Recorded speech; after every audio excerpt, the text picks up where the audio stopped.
بسم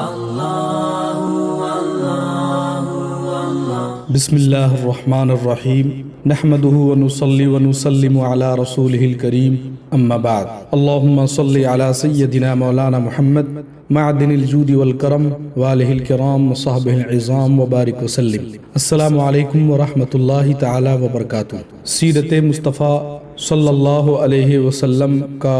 آج یہ 5واں درس ہے۔ اسلام سے پہلے عربوں میں لڑائیوں کا ایک طویل سلسلہ جاری تھا۔ انہی لڑائیوں میں سے ایک مشہور لڑائی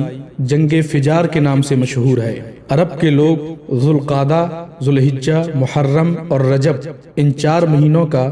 بے حد احترام کرتے تھے اور ان مہینوں میں لڑائی کرنے کو گناہ جانتے تھے، یہاں تک کہ عام طور پر ان مہینوں میں لوگ تلواروں کو نیام میں رکھ دیتے اور نیزوں کی برچھیاں اتار لیتے تھے۔ مگر اس کے باوجود کبھی کبھی کچھ ایسے ہنگامی حالات درپیش ہو گئے کہ مجبوراً ان مہینوں میں بھی لڑائیاں کرنی پڑیں، تو ان لڑائیوں کو اہل عرب حروب فجار یعنی گناہ کی لڑائیاں کہتے تھے۔ سب سے آخری جنگ فجار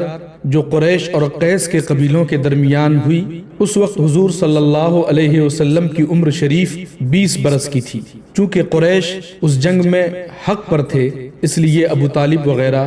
اپنے چچاؤں کے ساتھ آپ نے بھی اس جنگ میں شرکت فرمائی، مگر کسی پر ہتھیار نہیں اٹھایا، صرف اتنا ہی کیا کہ اپنے چچاؤں کو تیر اٹھا کر دیتے رہے۔ اس لڑائی میں پہلے قیس پھر قریش غالب آئے اور آخرکار صلح پر اس لڑائی کا خاتمہ ہو گیا۔ روز روز کی لڑائیوں سے عرب کے سینکڑوں گھرانے برباد ہو گئے تھے۔ ہر طرف بدامنی اور آئے دن کی لوٹ مار سے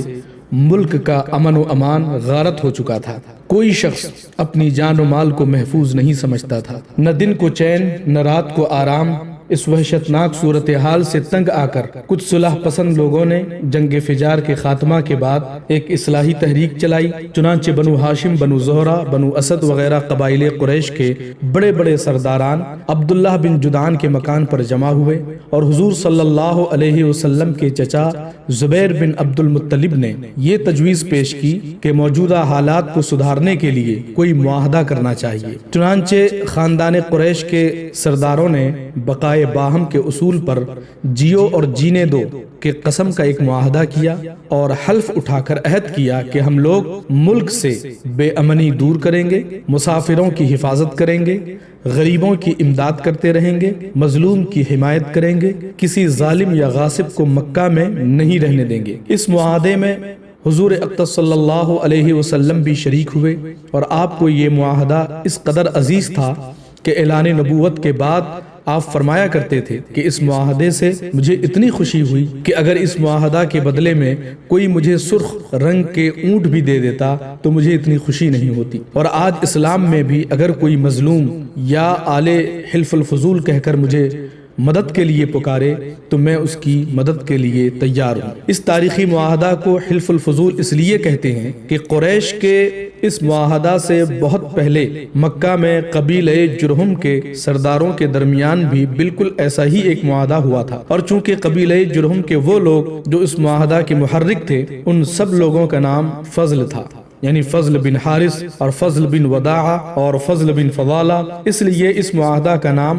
حلف الفضول رکھ دیا گیا، یعنی ان چند آدمیوں کا معاہدہ جن کے نام فضل تھے۔ جب آپ کی عمر شریف تقریباً 25 سال کی ہوئی تو آپ کی امانت و صداقت کا چرچا دور دور تک پہنچ چکا تھا۔ حضرت خدیجہ رضی اللہ عنہا مکہ کی ایک بہت ہی مالدار عورت تھی، ان کے شوہر کا انتقال ہو چکا تھا، ان کو ضرورت تھی کہ کوئی امانت دار آدمی مل جائے تو اس کے ساتھ اپنی تجارت کا مال و سامان ملک شام بھیجیں۔ چنانچہ ان کی نظر انتخاب نے اس کام کے لیے حضور صلی اللہ علیہ وسلم کو منتخب کیا اور کہلا بھیجا کہ آپ میرا مال تجارت لے کر ملک شام جائیں، جو معاوضہ میں دوسروں کو دیتی ہوں آپ کی امانت و دیانت داری کی بنا پر میں آپ کو اس کا دوگنا دوں گی۔ حضور صلی اللہ علیہ وسلم نے ان کی درخواست منظور فرما لی اور تجارت کا مال و سامان لے کر ملک شام کو روانہ ہو گئے۔ اس سفر میں حضرت خدیجہ رضی اللہ عنہا نے اپنے ایک معتمد غلام میسرہ کو بھی آپ کے ساتھ روانہ کر دیا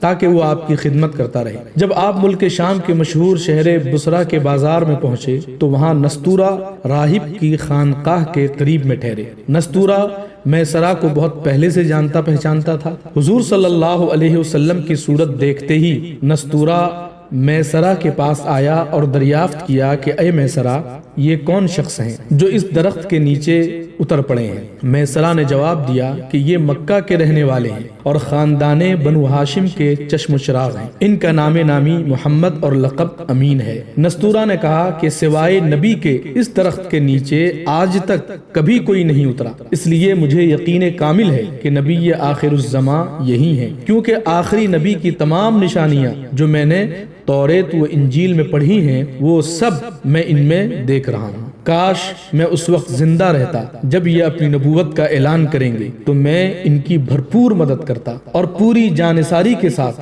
ان کی خدمت گزاری میں اپنی تمام عمر گزار دیتا۔ اے میسرہ، میں تم کو نصیحت اور وصیت کرتا ہوں کہ خبردار ایک لمحہ کے لیے بھی تم ان سے جدا نہ ہونا اور انتہائی خلوص و عقیدت کے ساتھ ان کی خدمت کرتے رہنا، کیونکہ اللہ تعالیٰ نے ان کو خاتم النبیین ہونے کا شرف عطا فرمایا ہے۔ حضور اقدس صلی اللہ علیہ وسلم بصرہ کے بازار میں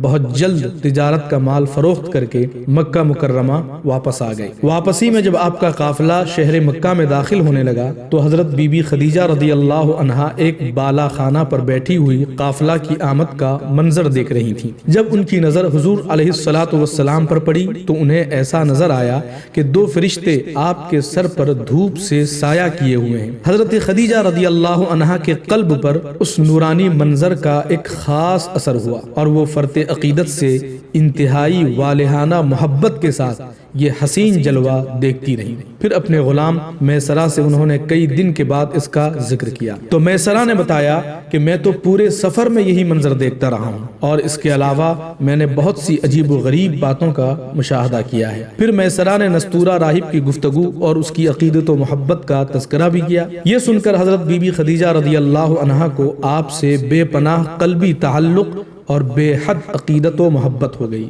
اور یہاں تک کہ ان کا دل جھک گیا کہ انہیں آپ سے نکاح کی رغبت ہو گئی۔ حضرت بی بی خدیجہ رضی اللہ عنہا مال و دولت کے ساتھ انتہائی شریف اور عفت مآب خاتون تھیں۔ اہل مکہ ان کی پاک دامنی اور پارسائی کی وجہ سے ان کو طاہرہ یعنی پاک باز کہا کرتے تھے۔ ان کی عمر 40 سال کی ہو چکی تھی۔ پہلے ان کا نکاح ابو حالہ بن زرارہ تمیمی سے ہوا تھا اور ان سے دو لڑکے ہند بن ابو حالہ اور حالہ بن ابو حالہ پیدا ہو چکے تھے۔ پھر ابو حالہ کے انتقال کے بعد حضرت خدیجہ رضی اللہ عنہا نے دوسرا نکاح عتیق بن عابد مخزومی سے کیا، ان سے بھی دو اولاد ہوئی، ایک لڑکا عبداللہ بن عتیق اور ایک لڑکی ہند بن عتیق۔ حضرت خدیجہ کے دوسرے شوہر عتیق کا بھی انتقال ہو چکا تھا۔ بڑے بڑے سرداران قریش ان کے ساتھ عقد نکاح کے خواہش مند تھے، لیکن انہوں نے سب پیغاموں کو ٹھکرا دیا، مگر حضور اقدس صلی اللہ علیہ وسلم کے پیغمبرانہ اخلاق و عادات کو دیکھ کر اور آپ کے حیرت انگیز حالات کو سن کر یہاں تک کہ ان کا دل آپ کی طرف مائل ہو گیا کہ خود بخود ان کے قلب میں آپ سے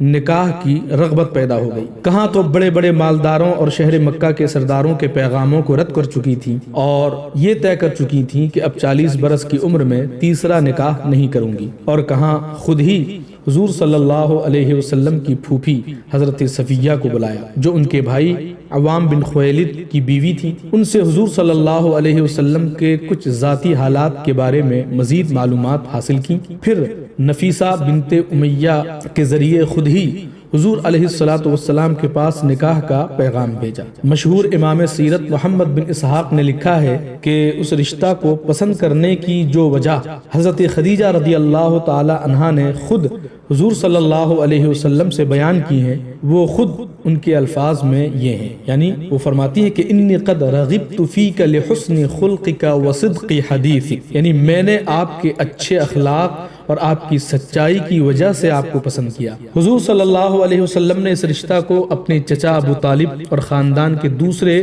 بڑے بوڑھوں کے سامنے پیش فرمایا۔ بھلا حضرت خدیجہ جیسی پاک دامن، شریف، عقل مند اور مالدار عورت سے شادی کرنے کو کون نہ کہتا۔ سارے خاندان والوں نے نہایت خوشی کے ساتھ اس رشتہ کو منظور کر لیا اور نکاح کی تاریخ مقرر ہوئی، اور حضور صلی اللہ علیہ وسلم، حضرت حمزہ رضی اللہ عنہ اور ابو طالب وغیرہ اپنے چچاؤں اور خاندان کے دوسرے افراد اور شرفائے بنی ہاشم اور سرداران مدر کو اپنی برات میں لے کر حضرت بی بی خدیجہ رضی اللہ عنہا کے مکان پر تشریف لے گئے اور نکاح ہوا۔ اس نکاح کے وقت ابو طالب نے نہایت ہی فصیح و بلیغ خطبہ پڑھا۔ اس خطبہ سے بہت اچھی طرح اس بات کا اندازہ ہو جاتا ہے کہ اعلان نبوت سے پہلے آپ کے خاندانی بڑے بوڑھوں کا آپ کے متعلق کیسا خیال تھا اور آپ کے اخلاق و عادات نے ان لوگوں پر کیسا اثر ڈالا تھا۔ ابو طالب کے اس خطبہ کا ترجمہ یہ ہے کہ تمام تعریفیں اس خدا کے لیے ہیں جس نے ہم لوگوں کو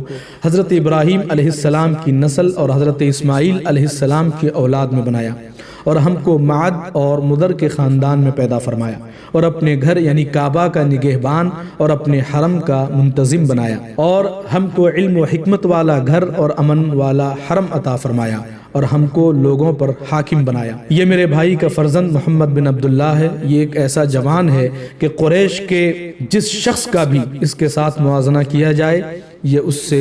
ہر شان میں بڑھا ہوا ہی رہے گا۔ ہاں، مال اس کے پاس کم ہے، لیکن مال تو ایک ڈھلتی ہوئی چھاؤں اور عدل بدل ہونے والی چیز ہے۔ اما بعد، میرا بھتیجا محمد صلی اللہ علیہ وسلم وہ شخص ہے جس کے ساتھ میری قرابت اور قربت و محبت کو تم لوگ اچھی طرح جانتے ہو۔ وہ خدیجہ بنت خویلد سے نکاح کرتا ہے اور میرے مال میں سے 20 اونٹ مہر مقرر کرتا ہے، اور اس کا مستقبل بہت ہی تابناک، عظیم الشان اور جلیل القدر ہے۔ جب ابو طالب اپنا یہ ولولہ انگیز خطبہ ختم کر چکے تو حضرت بی بی خدیجہ رضی اللہ عنہا کے چچا زاد بھائی ورقہ بن نوفل نے بھی کھڑے ہو کر ایک شاندار خطبہ پڑھا جس کا مضمون یہ ہے: خدا ہی کے لیے حمد ہے جس نے ہم کو ایسا ہی بنایا جیسا کہ اے ابو طالب آپ نے ذکر کیا، اور ہمیں وہ تمام فضیلتیں عطا فرمائیں جن کو آپ نے شمار کیا۔ بلا شبہ ہم لوگ عرب کے پیشوا اور سردار ہیں، اور آپ لوگ بھی تمام فضائل کے اہل ہیں۔ کوئی قبیلہ آپ لوگوں کے فضائل کا انکار نہیں کر سکتا،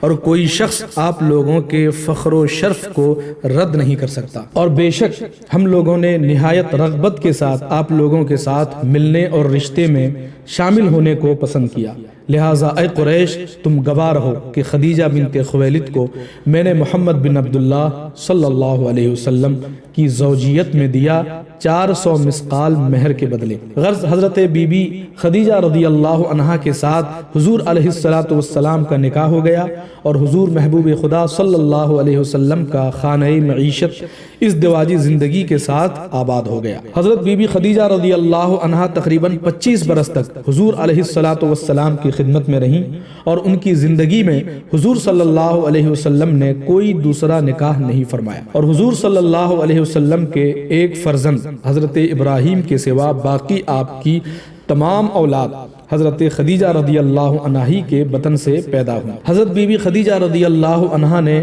اپنی ساری دولت حضور صلی اللہ علیہ وسلم کے قدموں پر قربان کر دی، اور اپنی تمام عمر حضور صلی اللہ علیہ وسلم کی غمگساری اور خدمت گزاری میں نثار کر دی۔ اللہ تبارک و تعالی اپنے حبیب لبیب نبی کریم صلی اللہ علیہ وسلم سے ہمیں سچی محبت کرنے کی توفیق عطا فرمائے، اور سنت مصطفیٰ پر عمل کرنے والا بنائے، نبی کریم صلی اللہ علیہ وسلم کی تعظیم بجا لانے کی توفیق عطا فرمائے، اور اس ماہ مبارک کی برکتوں سے اللہ تعالی ہم سب کو مالا مال فرمائے۔